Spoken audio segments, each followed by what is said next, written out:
ಒಂದನೇ ಶ್ಲೋಕ. ಶಾಸ್ತ್ರೇಷು ಯಾನೇವ ಸುನಿಶ್ಚಿತೋ ನೃಣಾಂ ಕ್ಷೇಮಸ್ಯ ಸಮ್ಯಕ್ ವಿಮೃಶೇಷು ಹೇತುಃ ಅಸಂಗ ಆತ್ಮೌ ವ್ಯತಿರಿಕ್ತ ವಸ್ತುನಿ ದೃಢಾರತ ಬ್ರಹ್ಮಣಿ ನಿರ್ಗುಣೇ ಚ ಯಾ. ಶಾಸ್ತ್ರೇಷು ಯಾನೇವ ಸುನಿಶ್ಚಿತಃ ನೃಣಾಂ ಕ್ಷೇಮಸ್ಯ ಸಮ್ಯಕ್ ವಿಮೃಶೇಷು ಹೇತುಃ ಅಸಂಗಃ ಆತ್ಮೌ ವ್ಯತಿರಿಕ್ತ ವಸ್ತುನಿ ದೃಢಾರತಿ ಬ್ರಹ್ಮಣಿ ನಿರ್ಗುಣೇ ಚಯ. ನಿರ್ಗುಣೇ ಚ ಅಯ ಅಂದ್ರೆ ಋತು ರಾಜನಾಗ್ತಾನೆ.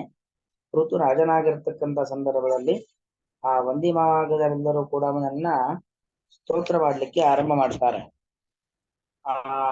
ಆ ಒಂದು ಸಂದರ್ಭ ಅಲ್ಲಿಗೆ ನಂತರದಲ್ಲಿ ಸನತ್ ಕುಮಾರರು ಬರ್ತಾರೆ. ಸನತ್ ಕುಮಾರರು ಬಂದಂತಹ ಸಂದರ್ಭದಲ್ಲಿ ಅವನೊಂದು ದೊಡ್ಡ ಯಾಗವನ್ನ ಮಾಡ್ತಾನೆ. ಅವನು ರಾಜನಾದ ದೊಡ್ಡ ಯಾಗ ಮಾಡ್ತಾನೆ. ಯಾಗದಲ್ಲಿ ಜ್ಞಾನ ಕಾರ್ಯ ನಡೆಯಬೇಕಾಗಿರತಕ್ಕಂಥದ್ದು.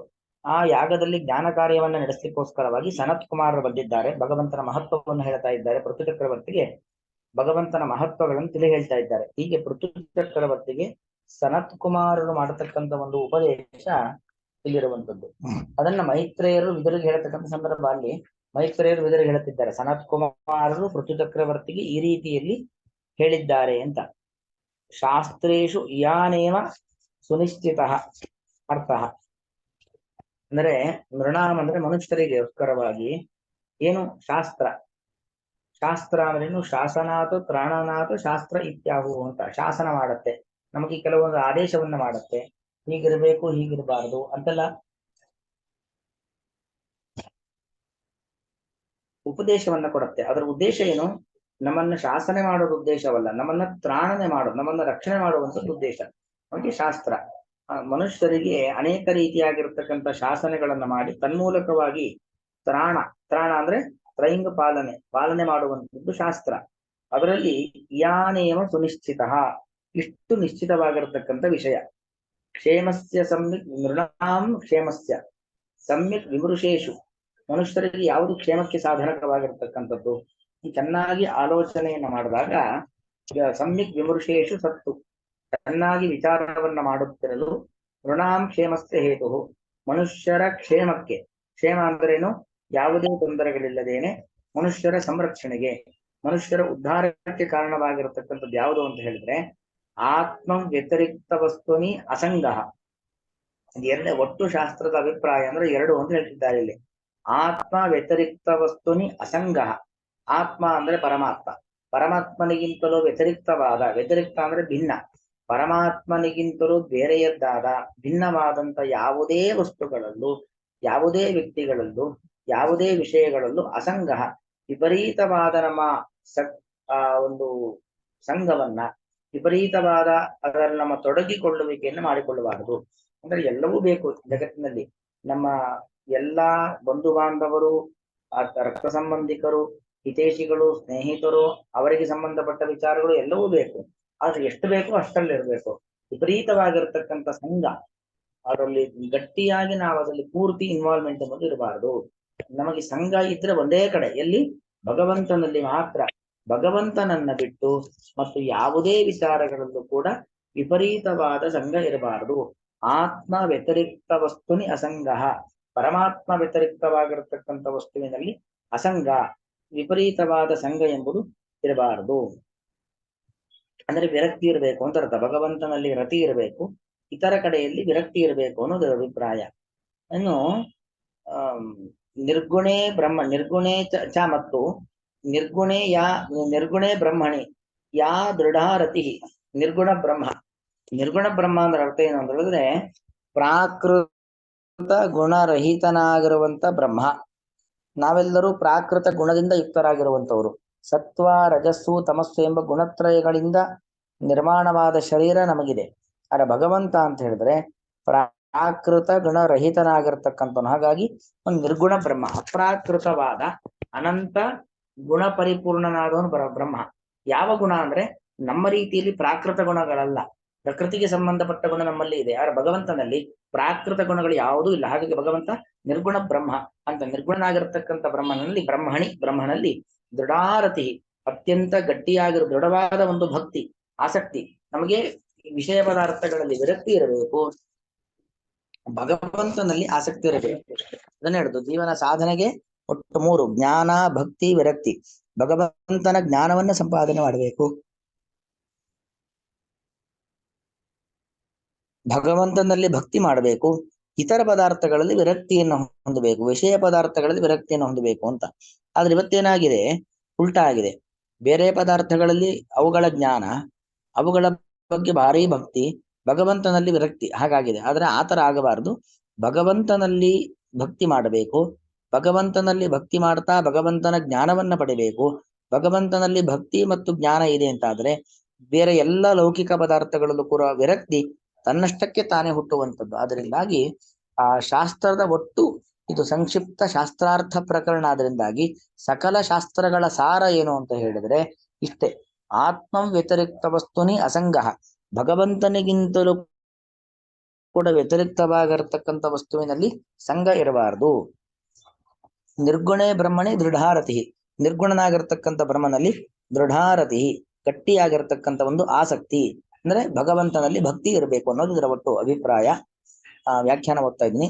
ಏವಂ ಸಂಕ್ಷಿಪ್ಯ ಶಾಸ್ತ್ರಾರ್ಥಂ ಪ್ರತಿಪಾದ್ಯ ಅಧುನಾ ಅಯಮೇವ ಶಾಸ್ತ್ರಾರ್ಥಃ ಇತಿ ಕಂಠತಃ ಇವ ಪ್ರತಿಪಾದಯನ್ನ.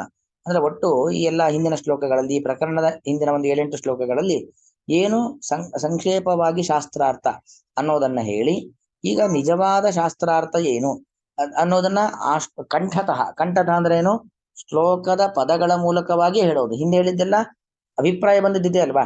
ಇತರ ಪದಾರ್ಥಗಳಲ್ಲಿ ವಿರಕ್ತಿ ಇರಬೇಕು, ಭಗವಂತನಲ್ಲಿ ಭಕ್ತಿ ಇರಬೇಕು, ಭಗವಂತನ ಜ್ಞಾನ ಇರಬೇಕು ಅಂತ. ಈಗ ಅದನ್ನ ಕಂಠತಃ ಆ ಪದಪ್ರಯೋಗದ ಮೂಲಕವಾಗಿ ಹೇಳ್ತಿದ್ದಾರೆ. ಕಂಠತಃ ಏವ ಪ್ರತಿಪಾದೆಯನ್ನ ಸಾಕ್ಷಾತ್ತಾಗಿ ಹೇಳಲಿಕ್ಕೋಸ್ಕರವಾಗಿ ಪದ್ಯ ಷಷ್ಠಕಂ ಏತತ್ ಪದ್ಯ ವ್ಯಾಖ್ಯಾರೂಪಂ ಪಠತಿ. ಧರ್ಮ ಪ್ರೋಜ್ಜಿತ ಕೈತವೋತ್ರ ಪರಮೋ ಎಂಬ ಶ್ಲೋಕ ಏನಿದೆ, ಅದರ ವ್ಯಾಖ್ಯಾನದ ರೂಪದಲ್ಲಿ ಇರತಕ್ಕಂತ ಮುಂದಿನ 6 ಶ್ಲೋಕಗಳನ್ನ ಪದ್ಯ ಷಟ್ಕಂ, ಈ ಮುಂದಿನ 6 ಶ್ಲೋಕಗಳನ್ನ ಇಲ್ಲಿ ಹೇಳ್ತಾ ಇದ್ದಾರೆ. ಅಂದ್ರೆ ಈ ಪ್ರಕರಣ ಮುಗಿಯುವವರೆಗೂ ವ್ಯಾಖ್ಯಾರೂಪಂ. ವ್ಯಾಖ್ಯಾ ಅಂದ್ರೆ ಧರ್ಮ ಪ್ರೋಜಿತ ಕೈತವ ಶ್ಲೋಕದ ವ್ಯಾಖ್ಯಾನ, ಅದರ ವಿವರಣೆಯನ್ನು ಕೊಡತಕ್ಕಂಥ ಶ್ಲೋಕದ ರೂಪಗಳಲ್ಲಿ ಮುಂದಿನ 6 ಶ್ಲೋಕಗಳನ್ನು ಹೇಳ್ತಿದ್ದಾರೆ. ಶಾಸ್ತ್ರೇಶು ಯಾನೇವ ತತ್ರ ಆದೌ ಶಾಸ್ತ್ರಾರ್ಥಂ ದೃಢೀಕರೋತಿ. ಮೊದಲಿಗೆ ಶಾಸ್ತ್ರದ ಅರ್ಥ ಏನು, ಒಟ್ಟು ಶಾಸ್ತ್ರದ ನಿಜವಾದ ಅಭಿಪ್ರಾಯ ಏನು ಅಂತ ಹೇಳ್ತಿದ್ದಾರೆ. ಶಾಸ್ತ್ರೇಶು ಯಾನೇವ, ಇಷ್ಟೇ ಶಾಸ್ತ್ರದ ಒಂದು ಒಟ್ಟು ವಿಚಾರದ ಯಾನೇವ. ಆತ್ಮನಃ ಅಂದ್ರೆ ಪರಮಾತ್ಮನಃ ಅಂತ, ಆತ್ಮಂ ವ್ಯತಿರಿಕ್ತ ವಸ್ತುನಿ.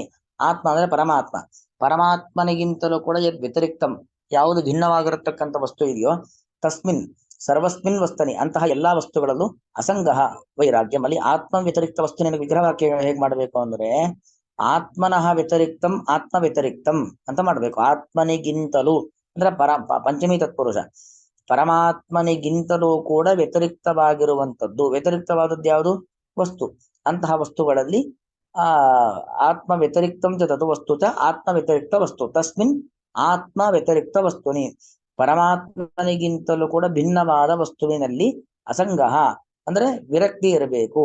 ಇನ್ನು ನಿರ್ಗುಣೇ ಬ್ರಹ್ಮಣಿ ವ್ಯಾಖ್ಯಾನ. ನಿರ್ಗುಣೇ ಬ್ರಹ್ಮಣಿ, ಪ್ರಾಕೃತ ಗ್ರಹಣರಹಿತನಾಗಿರ್ತಕ್ಕಂಥ ಬ್ರಹ್ಮನಲ್ಲಿ ದೃಢಾರತಿಶ್ಚ, ಗಟ್ಟಿಯಾದ ಒಂದು ಭಕ್ತಿ ಇರಬೇಕು. ಇತಿಯತು, ಇಂಥದ್ದೇನಿದೆಯೋ ಇತಿಯತು ತತ್ ಶಾಸ್ತ್ರೇಶು ಸಮ್ಯಕ್ ಉಪಕ್ರಮಾದಿನ ವಿಮರ್ಶೇಷು. ಉಪಕ್ರಮ, ಉಪಸಂಹಾರ, ಅಭ್ಯಾಸ ಮತ್ತು ಉಪಕ್ರಮ ಯಾವ ರೀತಿಯಲ್ಲಿ ವಿಶೇಷ ಶುರು ಆಗ್ತಾ ಇದೆ, ಉಪಸಂಹಾರ ಹೇಗೆ ಮುಗಿತಾ ಇದೆ, ಅಭ್ಯಾಸ ಅಂದ್ರೆ ಯಾವುದನ್ನ ಮತ್ತೆ ಮತ್ತೆ ಹೇಳ್ತಾ ಇದ್ದಾರೆ. ಇದೆಲ್ಲವೂ ಕೂಡ ಒಂದು ವಾಕ್ಯಕ್ಕೆ ಅರ್ಥವನ್ನ ಮಾಡಬೇಕಾದ್ರೆ ಸಂಬಂಧಪಟ್ಟದ್ದು. ಈ ವಾಕ್ಯಕ್ಕೆ ಏನ್ ಅರ್ಥ ಮಾಡಬೇಕು, ಈ ವಾಕ್ಯಕ್ಕೆ ಏನ್ ಅರ್ಥ ಹೇಳಬೇಕು ಅನ್ಬೇಕಾದ್ರೆ ಉಪಕ್ರಮವನ್ನು ನೋಡ್ಬೇಕು, ಆರಂಭವನ್ನು ನೋಡ್ಬೇಕು, ಉಪಸಂಹಾರವನ್ನು ನೋಡ್ಬೇಕು, ಅಭ್ಯಾಸವನ್ನು ನೋಡ್ಬೇಕು, ಮತ್ತೆ ಮತ್ತೆ ಏನು ವಾಕ್ಯಗಳು ಬರ್ತಾ ಇದ್ದಾವೆ ಮತ್ತು ತಾತ್ಪರ್ಯ, ಅದರ ಒಟ್ಟು ಅಭಿಪ್ರಾಯ ಎಲ್ಲವನ್ನ ನೋಡಿ ವಾಕ್ಯಕ್ಕೆ ಅರ್ಥವನ್ನು ಹೇಳಬೇಕು. ಹಾಗೆ ಉಪಕ್ರಮಾದಿಗಳ ನೋಡಿದಾಗ ಒಟ್ಟು ಅಭಿಪ್ರಾಯ ಏನಂತ ಗೊತ್ತಾಗತ್ತೆ. ಉಪಕ್ರಮಾದಿನ ವಿಮರ್ಶೇಷು ಸತ್ಸು ಅಂದ್ರೆ ವಿಚಾರವನ್ನ ಮಾಡಿದಾಗ, ವಿಚಾರಿತೇಶು ಸತ್ಸು ಸತಿ ಸಪ್ತಮಿ, ವಿಚಾರ ಮಾಡಲ್ಪಡುತ್ತಿರಲು. ವಿಚಾರ ಮಾಡಿದಾಗ ಏನು ಗೊತ್ತಾಗತ್ತೆ ಅಂದ್ರೆ ನೃಣಾಮ್ ಅಂದ್ರೆ ಮನುಷ್ಯರ ಕ್ಷೇಮಸ್ಥ ಹೇತು, ಅವರಿಗೆ ಕ್ಷೇಮ ಅಂದ್ರೆ ಮುಕ್ತಿಗೆ ಕಾರಣವಾಗಿರುವಂಥದ್ದು. ಯಾನೇವ ಇಷ್ಟೇ, ನಿರ್ಣಿತಃ ಇತಃ ಅಧಿಕಃ ನಾಸ್ತಿ, ಇಷ್ಟೇ ಮನುಷ್ಯರ ಕ್ಷೇಮಕ್ಕೆ ಕಾರಣವಾಗಿರ್ತಕ್ಕಂಥದ್ದು. ಆತ್ಮ ವ್ಯತಿರಿಕ್ತ ವಸ್ತುನಿ ಅಸಂಗಃ ಬ್ರಹ್ಮಣಿ ನಿರ್ಗುಣೇ ಬ್ರಹ್ಮಣಿ ದೃಢಾರತಿ. ಇದೇ ಒಟ್ಟು ಶಾಸ್ತ್ರದ ವಿಚಾರ. ಮನುಷ್ಯರ ಕ್ಷೇಮಕ್ಕೆ ಕಾರಣವಾಗಿರತಕ್ಕಂಥ ಇಷ್ಟೇ ಅಂತ ಗೊತ್ತಾಗತ್ತಾ ಇದೆ. ನೃಣಾಂ ಕ್ಷೇಮಸ್ಯ, ಮನುಷ್ಯರ ಕ್ಷೇಮಕ್ಕೋಸ್ಕರವಾಗಿ ಸಮ್ಯಕ್ ವಿಮೃಶೇಷು ಸತ್ಸು, ಚೆನ್ನಾಗಿ ವಿಚಾರ ಮಾಡಲ್ಪಡುತ್ತಿರಲು ಹೇತು ಕಾರಣವು ಶಾಸ್ತ್ರೇಶು ಯಾನೇವ ಸುನಿಶ್ಚಿತ, ಚೆನ್ನಾಗಿ ನಿಶ್ಚಯ ಮಾಡಲ್ಪಟ್ಟಿದೆ. ಏನದು ಅಂತ ಹೇಳಿದ್ರೆ, ಆತ್ಮ ವ್ಯತಿರಿಕ್ತ ವಸ್ತುನಿ ಅಸಂಗ, ಭಗವಂತನಿಗಿಂತಲೂ ಕೂಡ ಭಿನ್ನವಾದ ವಸ್ತುವಿನಲ್ಲಿ ವಿರಕ್ತಿ, ನಿರ್ಗುಣೆ ಚ ಮತ್ತು ನಿರ್ಗುಣೇ ಬ್ರಹ್ಮಣಿ, ಪ್ರಾಕೃತ ಗುಣರಹಿತನಾಗಿರ್ತಕ್ಕಂಥ ಭಗವಂತನಲ್ಲಿ ಯಾವ ದೃಢಾರತಿ, ಅತ್ಯಂತ ಗಟ್ಟಿಯಾದ ಒಂದು ಆಸಕ್ತಿಯು, ಪ್ರೀತಿಪೂರ್ವಕವಾದ ಭಕ್ತಿಯು, ಅದೇ ಸಕಲ ಶಾಸ್ತ್ರದ ಸಾರ ಅನ್ನೋದು ಒಟ್ಟು ಅಭಿಪ್ರಾಯ. ಶಾಸ್ತ್ರೇಷ್ವಿಯಾನೇವ ಸುನಿಶ್ಚಿತೋ ನೃಣಾಂ ಕ್ಷೇಮಸ್ಯ ಸಮ್ಯಕ್ ವಿಮೃಶೇಷು ಹೇತು ಅಸಂಗ ಆತ್ಮವ್ಯತಿರಿಕ್ತ ವಸ್ತುನಿ ದೃಢಾರತರ ಬ್ರಹ್ಮಣಿ ನಿರ್ಗುಣೇ ಚ ಯಾ. ಶ್ರೀಕೃಷ್ಣ.